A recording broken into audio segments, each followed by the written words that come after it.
Dari hasil pengamatan gue, ngelihat 5-6 video, ngelihat sangat variatif dan luar biasa visualnya. Men, seremonialnya banyak banget gitu loh. Artinya kesempatan teman-teman yang tadi, Yeah. volunteer atau misalnya Yeah. freelancer, Yeah. itu bukan hanya sebatas bahwa dia harus bangun perusahaan. Akhirnya gue mikir, siapa kreatornya?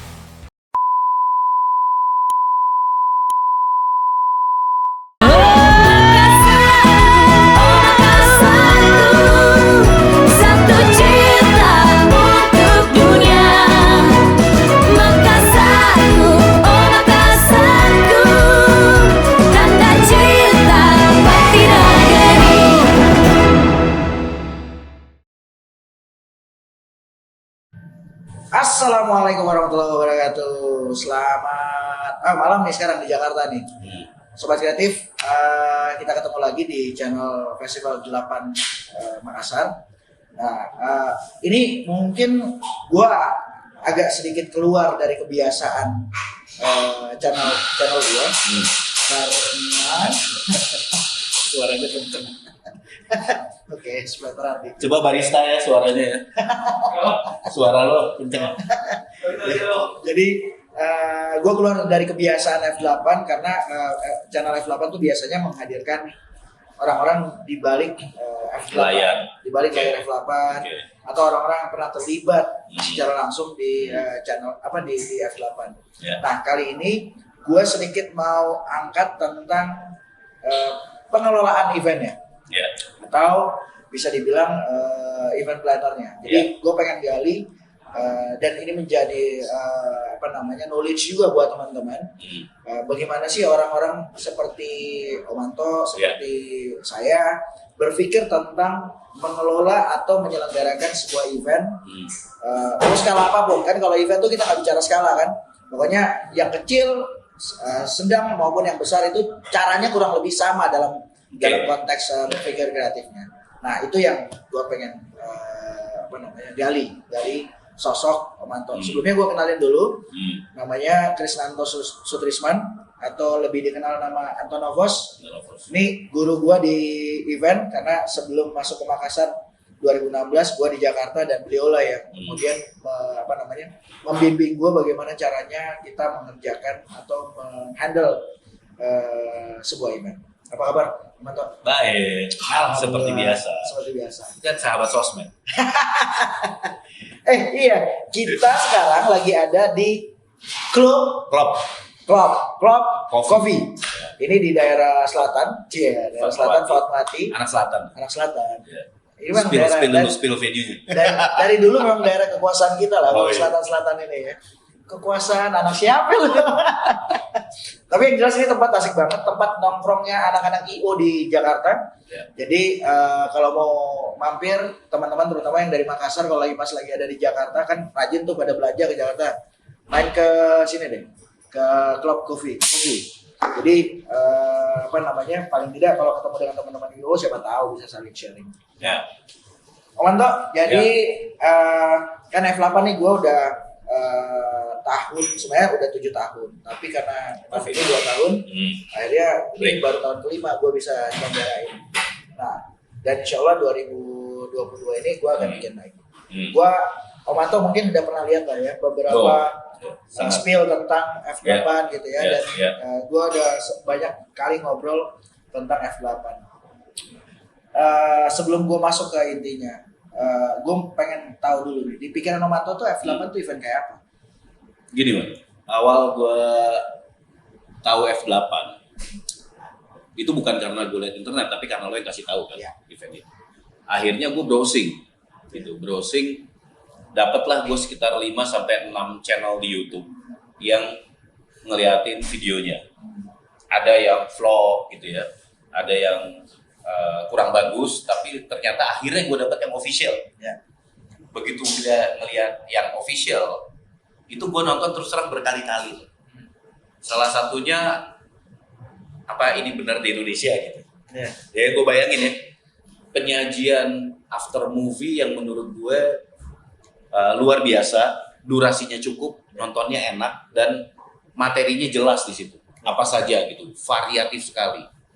Nah, pada saat gue nonton, Wis. Oh. Thank you, Klok. Nih. Es kopi susu jelly gue. Oke.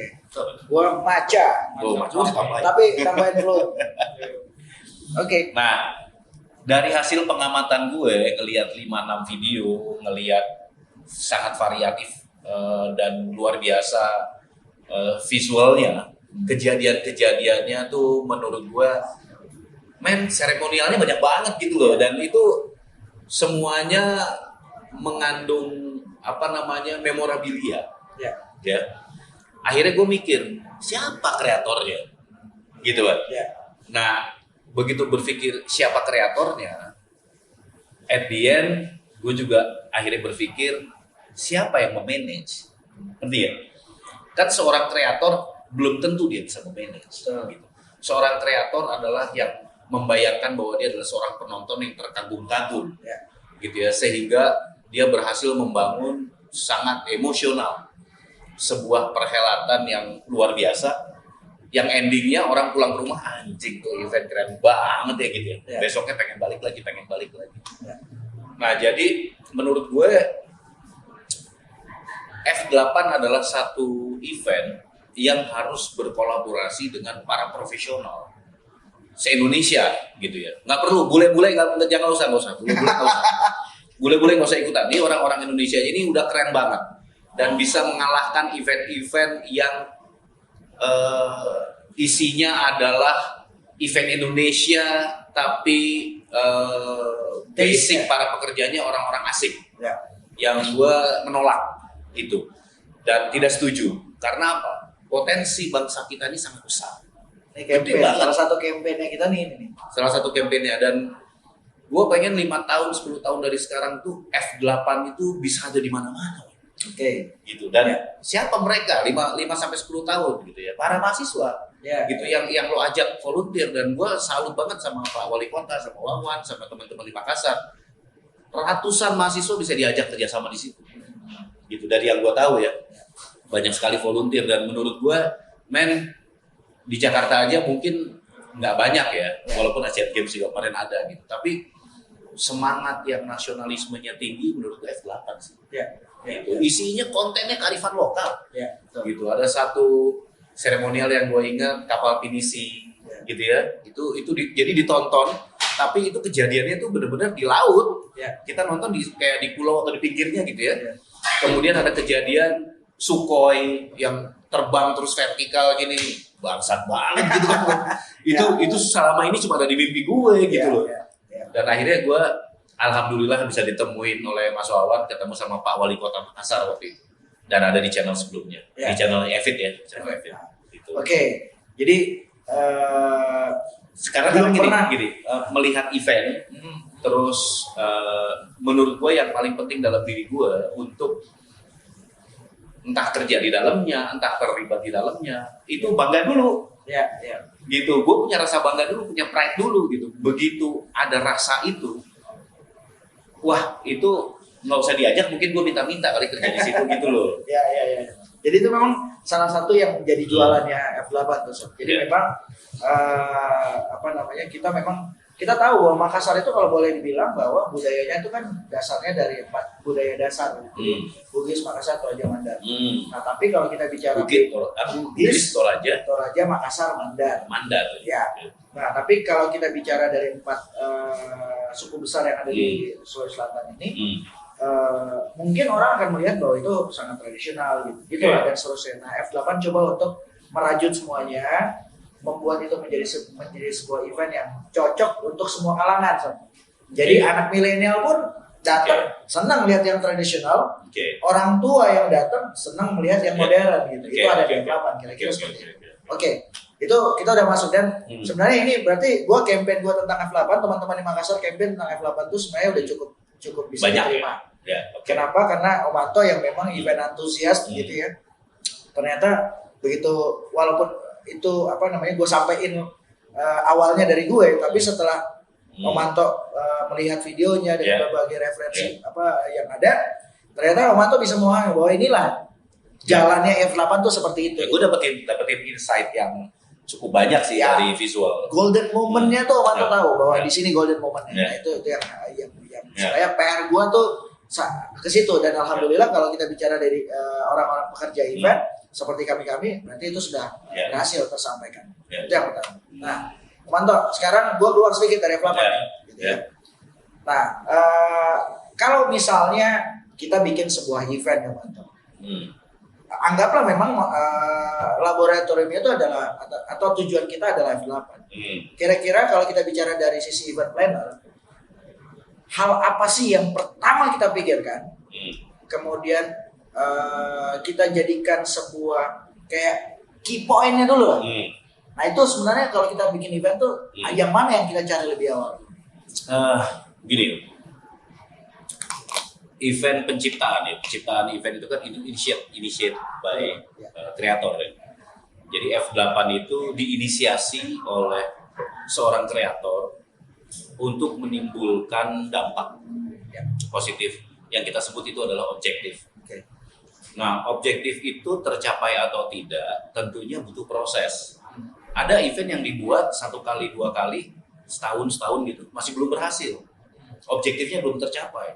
Ada event yang hanya 1 kali udah tercapai. Ada event yang 5 tahun baru tercapai. Itu balik lagi kepada kekuatan kreator dan tim. Bagaimana membuat ini menjadi satu gini. Waktu kita bikin satu event setahun 1 tahun tidak berhasil. Yang tidak berhasil itu diukur dalam hal apa? Misalnya, secara bisnis tidak berhasil, tapi awareness-nya gila. Gitu. Secara awareness tidak berhasil, tapi secara teamwork management anjing rapi banget. Semua event selalu memberikan dampak positif untuk kita membangun lebih tinggi lagi di tahun berikutnya. Nggak selalu bisnis. Kalau mau bisnis, lo bikin aja tarian telanjang. Ya benar. Nggak perlu manajemen, lo bikinnya tarian telanjang gitu kan. Itu udah paling ketangkap polisi kan. Gitu. Nah maksud gue, seorang kreator itu harus berpikir dari hal yang paling mendasar, yaitu apa tujuan dari event. Gue kemarin ngobrol sama Pak Wali Kota itu match banget gitu ya, karena tebakan-tebakan gue benar semua disampaikan. Gitu, gue terkagum-kagum lah waktu Pak Wali bilang, saya pengen Sukhoi itu terbang vertikal pada saat matahari terbenam. Itu, gue pernah membuat satu momen pada saat matahari terbenam waktu di Bali, karena Bali terkenal dengan sunset, tapi bukan Sukhoi, tarian gitu ya. Sukhoi dengan teknologi TNI AU gitu ya, bisa berkoordinasi begitu dalam sebuah event, itu gila. Artinya gue melihat objektifnya ini tinggi sekali. Objektifnya F8 itu tinggi banget, secara visual tercapai menurut gue. Cuman pertanyaan gue satu, apakah ini secara word of mouth sudah mendunia misalnya? Apakah F8 pernah di-reaction oleh para event entusias di luar negeri, misalnya ditonton, seperti orang-orang bule kan banyak nonton Asian Games. Wow, Asian Games is very wonderful gitu kan. Nah, pernah nggak F8 misalnya di reaction supaya terjadi viral gitu ya, supaya terjadi viral di sosial media? Karena dampak dari viral adalah kita dikenal, gitu. Nah, kalau gue sebagai seorang kreator, pasti tujuannya akan beberapa macam. Gitu. Ada tujuan besar, gitu ya, ada tujuan menengah, ada tujuan kecil. Nah, tujuan-tujuan itu selama kita mengatur manajemen, membuat satu sistem manajemen yang baik dan terstruktur dalam sebuah event, gue pikir akan selalu berhasil. Nah, itu kalau misalnya apakah itu memang pemikiran dari satu orang sebagai event kreatornya, atau kalau sudah masuk ke konsep yang tadi Om Anto bilang, apakah memang sudah harus dipikirkan oleh tim? Ya, gini. Gue kalau sebagai event planner, gue ingin meng-create event, gue tuh nggak bisa sendiri. Satu, gue akan baca briefnya apa. Ya karena gue banyak yang mendapatkan brief ya, bentuknya by brief. Ada juga yang by initiate. Ya kalau initiate ya gue bikin sendiri, malam-malam di rumah jam 2 malam jadi gitu, misalnya. Tapi yang by brief, gue akan baca briefnya.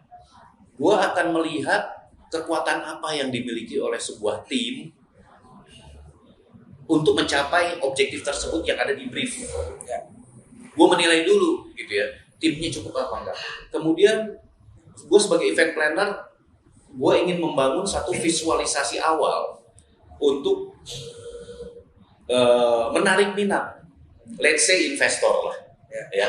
Let's say investor, let's say sponsor, let's say para volunteer, let's say para artis agar dibayarnya mungkin bisa lebih murah.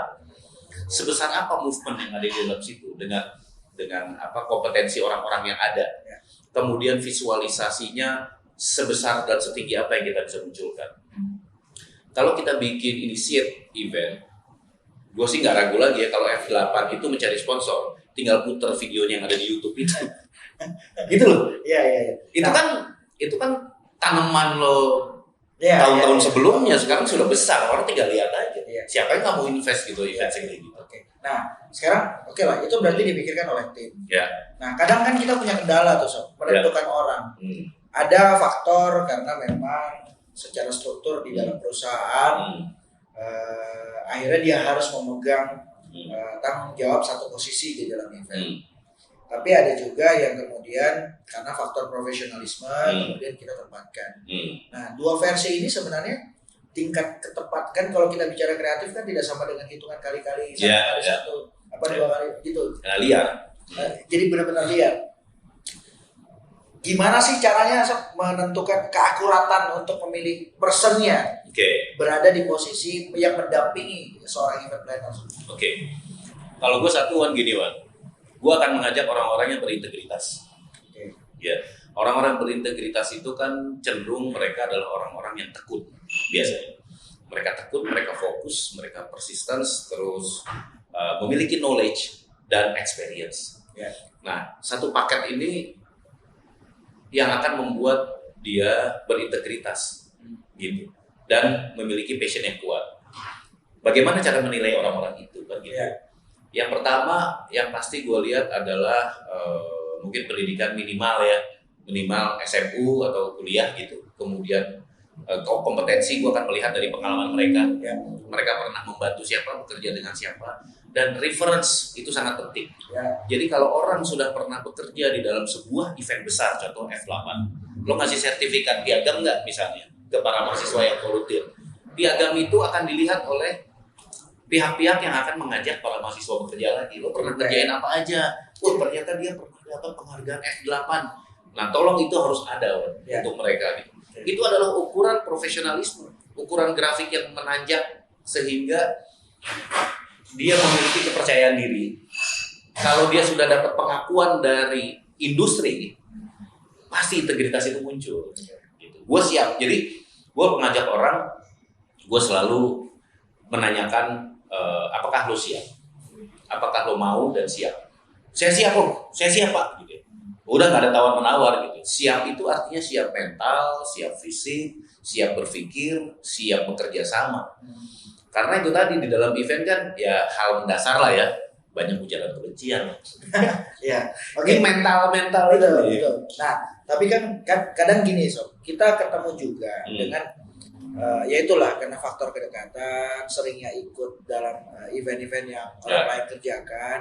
Tapi sebenarnya quote unquote kompetensinya belum cukup. Misalnya dia bilang nih, karena mungkin dia sering berada di sebelah gue atau sebelah lo, akhirnya dia merasa bahwa gue bisa kok jadi stage manager. Stage manager dalam tanda kutip yang hal yang benar ya. Stage manager sesuai meaningnya gitu ya, bukan show director dalam konteks event creator, bukan. Nah, akhirnya dia menawarkan diri kepada yang lain bahwa saya ini. Bahkan bisa jadi juga gue kerja bareng Manto kok, gue kerja bareng Wawan kok. Jadi ya harusnya rekomendasi mereka juga aman. Nah, rekomendasi penting. Ya, apakah boleh nih kita sebagai event planner kemudian mengecek backgroundnya, artinya kalaupun harus dari referensi yang dia berikan, ya kita telepon aja sekalian. Sangat boleh. Nah, yang penting buat teman-teman ya, para volunteer, teman-teman yang ingin bekerja freelance sebuah acara besar, kalau ngasih reference number, itu jangan number perusahaan. Kan lo belum tentu dikenal sama perusahaan. Jadi number yang harus dikasih kepada pencari kerja itu adalah nomor supervisor. Jadi misalnya gue diajak Wawan dan sukses acara itu. Nah, nomor yang akan gue cantumkan adalah Wawan. Gitu. Nah, orang akan melihat siapa Wawan. Gitu. Kalau lu adalah seorang CEO sebuah perusahaan event organizer, wah, Anto ngasih nomornya Wawan nih, dilihat backgroundnya Wawan. Ternyata Wawan adalah seorang CEO sebuah event organizer. Wah, ini nggak main-main nih referensinya. Dia telepon, Wan, gimana pekerjaan Anto? Tiba-tiba lo jawab, yang mana ya? Nah, karena gue, mungkin dia pernah kerja tapi gue nggak tahu. Nah, jangan sampai kayak gitu tuh referensi itu. Referensi itu betul-betul harus supervisornya yang dia langsung nomornya, berinteraksi sama dia gitu pada saat itu. Oke. Nah, artinya memang yang berarti ini balik lagi nih ke yang pertanyaan sebelumnya, bahwa saat kita menentukan orang yang berada di sebelah kita, orang itu benar-benar harus bisa, yaitu tadi secara experience juga sudah teruji, ya. Kompetensinya sudah tidak diragukan lagi. Kita bicara tentang create event itu, saya kadang-kadang kita tidak bilang ini kecil, sedang atau besar gitu. Nah, hal yang mendasar saat tim itu terbentuk, karena kadang-kadang kita susah nih, mau berapa orang dulu nih pertama? Siapa aja sih yang pertama yang harus kita rekrut? Kalau kita langsung rekrut banyak, duit juga. Kalau rekrutnya dikit, jangan-jangan kebutuhannya besar, gitu kan? Nah, itu strateginya seperti apa, Sob? Itu sebenarnya tahap berikutnya dari seorang event planner. Karena event planners itu bagaimana kita menumbuhkan sebuah acara yang bisa menjadikan kendaraan sebuah brand untuk sukses, gitu ya. Dengan menciptakan berbagai experience. Kalau kita experience itu sebenarnya kata lain dari event ya. Gitu. Jadi event itu nggak harus konser. Event itu bentuknya bisa experience gitu. Seperti waktu itu ada sebuah kegiatan perusahaan rokok. Orang tahu rokoknya, Wan. Orang tahu itu sukses, mendunia. Gitu. Yang orang tidak tahu apa ingredients-nya. Sehingga waktu itu dibuatlah satu eksibisi, batang rokoknya itu dibuka, terdiri dari beberapa tembakau. Bagaimana cara menggulungnya, kertas apa yang digunakan, bagaimana packagingnya. Jadi akhirnya yang dia ceritakan kepada orang dalam eksibisi kecil itu adalah the story behind the famous brand lah, gitu. Nah, kalau buat gue sebenarnya event-event sekelas F8 itu harusnya bisa membuat satu, gue nggak tahu ya, mungkin bisa jadi planning tersendiri gitu. Rekrut dulu orangnya, setelah fix lanjutkan dengan membuat satu yang disebut dengan academy. Academy, let's say F8 Academy. Gitu. Jadi bentuknya 3 bulan sebelum acara, itu bentuknya adalah tutorial atau bentuknya sharing dengan berbagai profesional. Ya, ada misalnya sama Jay Subianto datangkan online aja, misalnya sama Mbak Inet, terus siapapun orang-orang yang punya kompetensi di bidang event bisa memberikan berbagai macam masukan di luar dari brief mendasar ya tentang F8. Jadi mereka itu akan dapat sertifikat. Ini bukan cuma sertifikat gue ikutan event, ini sertifikat sekolah course 3 bulan loh, gila. F8 itu bukan cuma event, tapi F8 is like course, event course gitu. Nah, itu bisa dibangun. Mudah-mudahan dapat sponsor nih, Wan. Kalau bikin-bikin gitu itu gila sih. Iya. Tapi balik lagi Om Anto. Kira-kira apakah itu kemudian jadi parameter bahwa itu adalah event yang baik? Oke. Nah, sekarang menuju ke sebuah event yang baik itu, kalau tadi unsur manusianya sudah terbentuk gitu ya. Terus apa lagi kira-kira parameter? Munculkan pride. Gue paling seneng itu. Kalau kita mau event, bagaimana caranya orang-orang di sekitar kita yang bekerja sama kita itu punya pride yang sama. Apalagi event itu gue yang create. Kalau event itu gue yang create, terus gue dibantu 5 orang, tapi 5 orang ini pride-nya nggak sama-sama gue, pasti nggak akan bagus eventnya. Jadi teman-teman yang kerja, para volunteer, para pekerja, vendor termasuk ya, tapi bagaimana seorang kreator atau pucuk pimpinan dari sebuah event itu bisa menularkan rasa bangga. Caranya gimana? Ya bahwa mereka lo kerja sangat passionate ya, sehingga terasa oleh mereka passion lo. Terus sosial media. Gue seneng banget gitu ya, akhirnya lo bikin channel F8 gitu. Karena memang harus dikhususkan F8 gitu, nggak bisa nyampur-nyampur. orang-orang yang punya vlog mau ngeliput silahkan ngeliput, tapi official F8 itu harus di-generate dan menjadi legacy. Gitu. Dan itu harus dirawat oleh generasi-generasi berikutnya. Betul, betul. Private. Betul. Berarti itu yang harus kita bangun. Ya. Nah, artinya kalau kita bicara event yang baik itu, kalau dari sisi kita baik. Tapi kalau secara eksternal otomatis objektif yang klien berikan itu tersampaikan dengan baik, terdeliver dengan baik. The story behind yang gue belum lihat. Di YouTube itu belum ada the story behind. Emang itu jadi PR. Yang F8 itu jadi PR. Jadi gini, tiap tahun ada F8. Sebelum F8 itu selalu ada, misalnya usulan tadi ada course. Setelah F8-nya selesai, di situ ada mini series. Ya. Ada web series tentang apa? Tentang keterlibatan volunteer. Nah, ini kayaknya seru nih. Gua jangan anak-anak Poltek Parmakasan nih, ada Poltek Parmakasan nih bakal gua tugasin. Nah itu. Jadi misalnya siapa sih technical vendors yang ikutan? Siapa sih tamu negara yang datang? Itu dipilah-pilah menjadi episode-episode yang berbeda. Gitu. Jadi let's say like dokumenter movie gitu, dokumenter film atau after movie lah ya.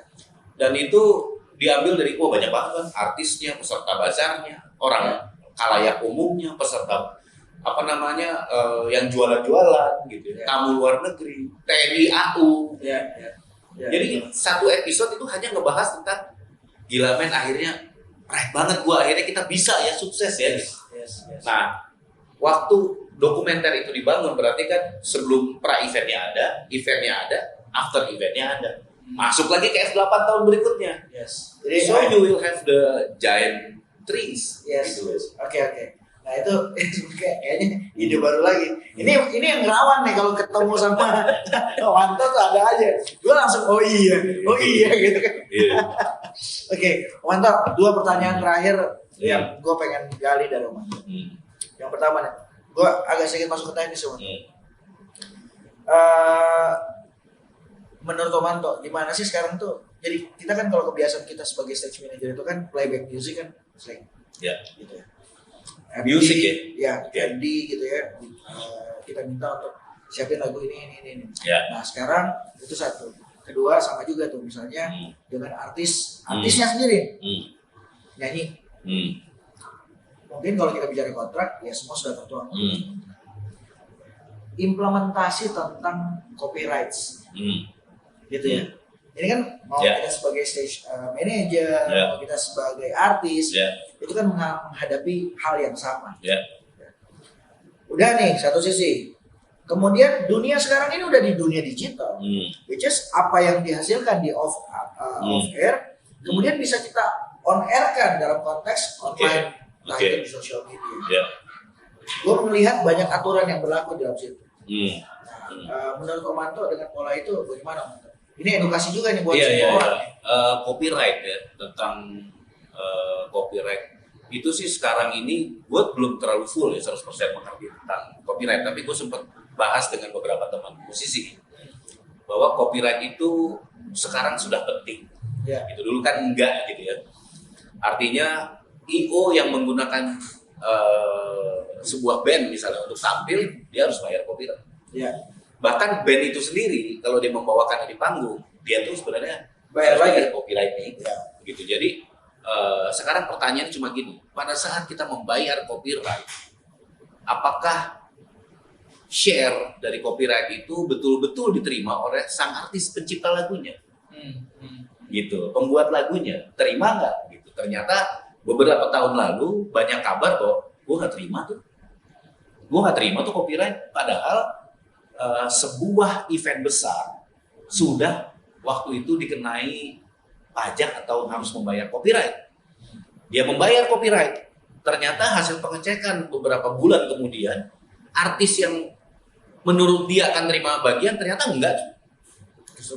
Iya, gitu. Jadi itu yang dipertanyakan. Tapi menurut gue satu hal yang penting adalah sisi legal. Kalau sudah sekelas F8, harus ada yang namanya visual director, harus ada yang namanya lighting designer atau lighting director. Kalau bicara audio, bukan hanya band-band itu punya istilahnya sound engineer, Tapi harus ada F8 harus punya audio director untuk membawahi itu semua. Sehingga F8 punya kualitinya kayak gini. Apa yang tidak boleh dilakukan, apa yang boleh dilakukan. Do and don'ts F8 itu adalah di audio director. Termasuk legal director. Nah, legal director yang mengurus soal, let's say, event lo setiap hari mau ditayangin secara online. Dewa hari pertama, hari kedua, Rif, hari ketiga misalnya siapa? Let's say misalnya Nail Noah misalnya. Itu kan bisa lu jual loh tiap hari. Hari ini gue jual ke RCTI. Berikutnya itu kan ada apa ya? Ada that's not just only off-air event. Event sekarang event udah event digital. Jadi dia jadi multi visual jadinya ya. Iya, gitu. Jadi kalau bicara value nih, gue kasih tahu aja nih value-nya F8 tuh kalau digali lebih dalam dengan melibatkan seorang, let's say, business consultant, mungkin value-nya ketahuan. Value-nya bisa digali. Wah, ternyata bisa bikin ini. Wah, ternyata bisa bikin ini. Dan semua ini jadi duit. Ya. Di beberapa part yang tadi Om Anto bilang bahwa ternyata itu bagian dari bisnis. Terus sebenarnya sementara lagi kita persiapkan sambil melihat potensi yang lain, gitu ya. Nah, makanya F8 itu memang tidak tanggung-tanggung tuh. Ini kalau bicara bisnis, tadi kan lo serem-serem untuk bahasannya. Bicara legal, ya kan? Bicara sampai bahwa orang yang ada di F8 tuh sifatnya harus kepala-kepala semua nih, director semua. Pemerintah. Nah, ini dia hebatnya F8. Karena boleh dibilang bahwa F8 itu kan Om Anto udah ngobrol sama Pak Wali Kota. Makanya gue bilang the real show director F8 itu adalah beliau. Gitu ya. Itu yang pertama. Yang kedua, keterlibatan pemerintah kota itu berlangsung selama 3 tahun. Jadi 2016, 2017, 2018 itu pemerintah kota. 2019 itu kemudian menjadi swasta dan 2022 nanti itu juga akan sudah dikelola oleh swasta. Karena secara prinsip bisnis atau secara brand itu sekarang sudah memang dimiliki oleh swasta. Dalam hal ini PT Festival Utama Indonesia. Nah, alhamdulillahnya memang itulah fungsi pemerintah di dalamnya. Jadi pemerintah itu adalah melakukan pendampingan. Kemudian pemerintah itu adalah bagian dari yang memberikan stimulus awal, regulasi, menentukan regulasinya, dan akhirnya begitu sudah bisa mandiri, maka F8 itu atau event-event itu harusnya udah dilepas dari itulah yang terjadi. Makanya kadang event create itu banyak yang sebenarnya awalnya datang dari pemerintah, jadi eventnya pemerintah sebenarnya. Nah itu hal yang positif kalau kita bicara F8 di Makassar. Tapi secara nasional ya ini kok gak jadi goyang kan? Tapi nggak apa-apa lah. Nggak apa-apa. Ini kan karena yang nonton mereka. Iya, Manto kan yang bertanya. Sejak 2017, F8 itu sudah diakui secara nasional melalui Calendar of Event Kementerian Pariwisata, namanya Wonderful Event, dan di tahun 2019 dan tahun 2020 F8 itu sudah masuk kategori top 10 di Calendar of Event yang Kementerian Pariwisata. Artinya keterlibatan pemerintah kuat ya? Kuat banget. Bahkan ini 2022. Nah ini yang baru gue mau cerita. Melalui proses kurasi oleh kurator-kurator nasional, salah satunya teman kita tuh Sob. Deborah Sharon, Debbie itu kurator nasional tuh, keren. Nah, memberikan kesempatan kepada kurang lebih sekitar 400 event dari seluruh Indonesia untuk dikurasi dan dipilih untuk bisa masuk dalam kalender of event pemerintah Kementerian Pariwisata Republik Indonesia dan Ekonomi Kreatif melalui yang namanya Karisma Event Nusantara. Nah, ini kan berarti F8 salah satunya yang dikurasi, yang ikut dikurasi gitu. Nah, jadi ini kan berarti itu tadi keterlibatan pemerintah cukup kuat untuk bisa membangun industri seni pertunjukan terutama. Nah, gue balik lagi lah.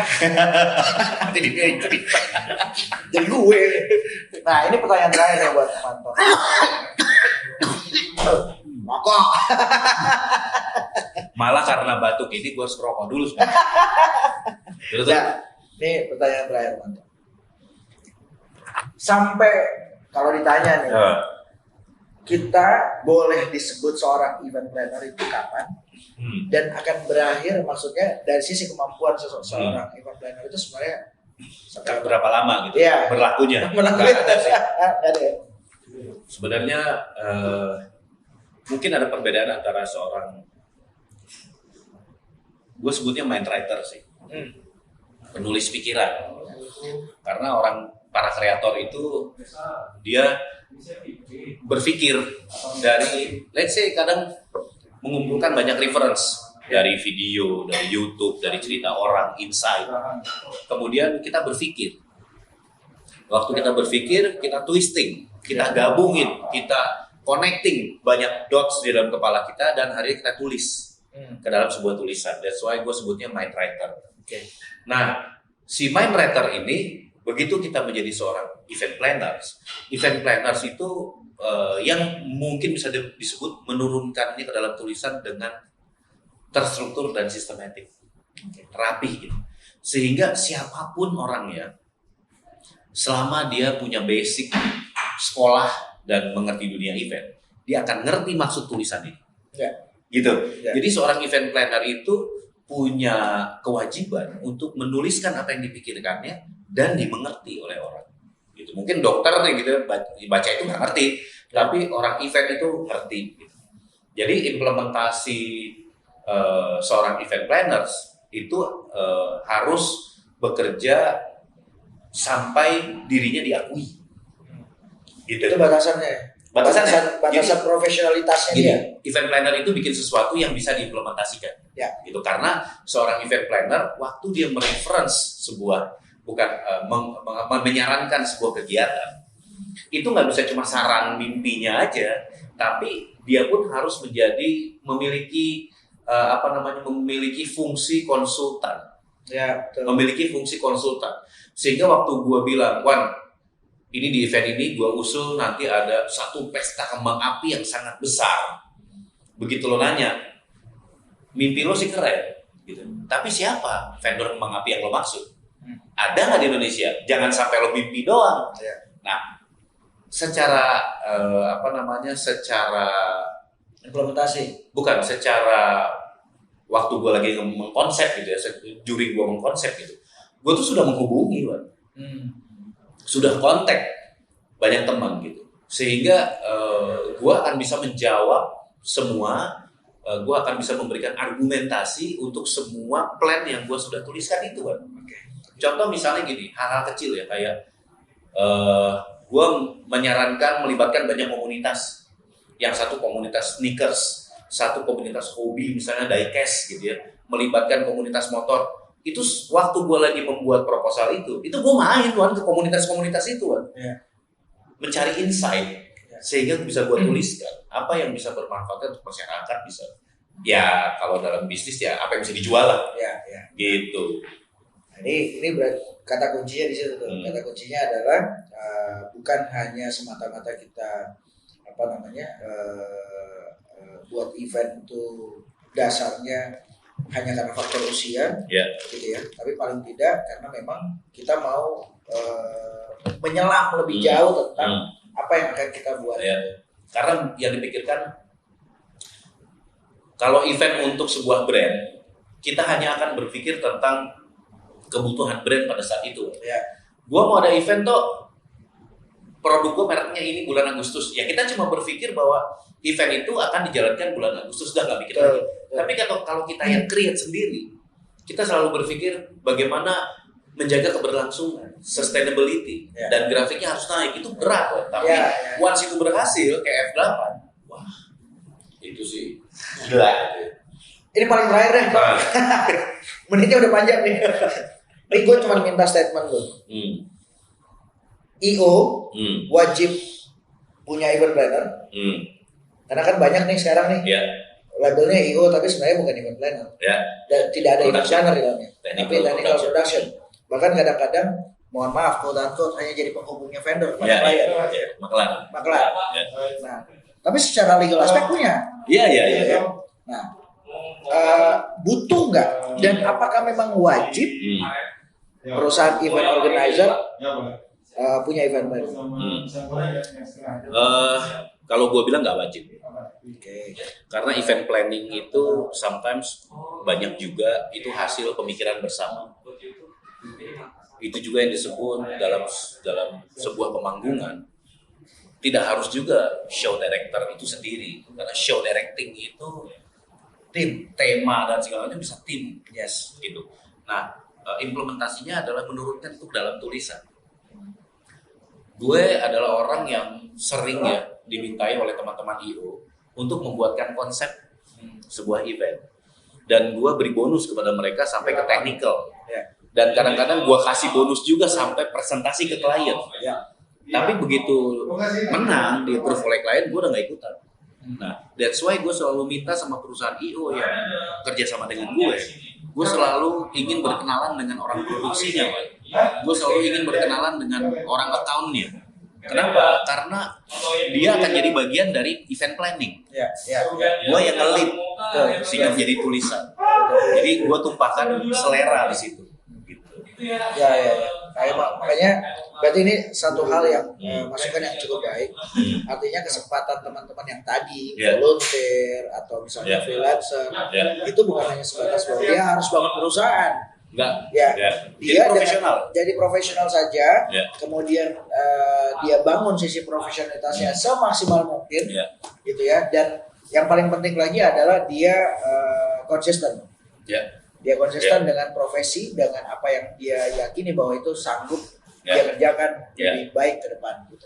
Itu yang Manto ya. Ya. Thank you banget Manto. Siap. Ini masukan Thank you berharga banget. buat teman-teman di Makassar, terutama di teman-teman penyelenggara event di Makassar, juga buat kami terutama di Festival 8 di F8, masukan yang cukup berharga sehingga kami sendiri dan teman-teman di F8 itu akhirnya punya referensi yang cukup bagaimana kita mengelola sebuah event yang benar aja dulu deh. Gitu ya, gak usah besar dulu, bikin event benar aja dulu. Gitu ya. Thank you, Manto. Dan didokumentasikan, dibukukan, sehingga kalau ada orang dari luar sana yang bertanya, apa itu event F8? Itu udah ada buku. Udah tahu. Nggak usah pusing, karena ada bukunya. Sekarang kan dunia digital, buku bisa. Bukunya virtual. Kalau buku yang dicetak ditandatangan Pak Wali. Ya. Oke, thank you Manto. Siap. Thank you ya. Thank you. Sampai ketemu lagi, kita mudah-mudahan tadi yang Manto bilang di awal ikut di F8, insya Allah gue wujudkan. Mantap sekali. Thank you Sobat Kreatif.